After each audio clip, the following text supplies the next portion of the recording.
Welcome back to another technical deep dive here in the debug zone.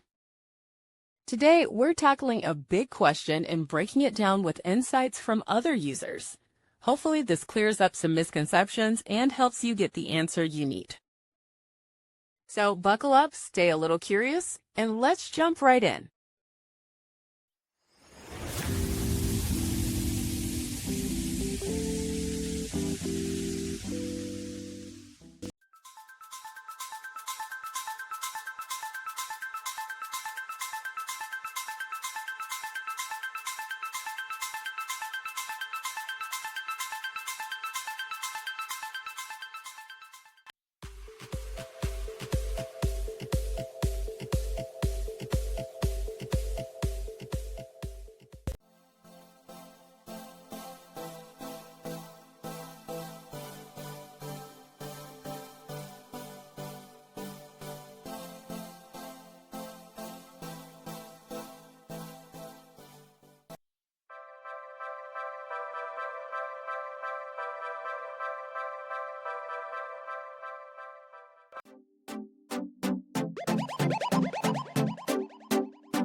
And that's a wrap. I hope you found the answer you were looking for.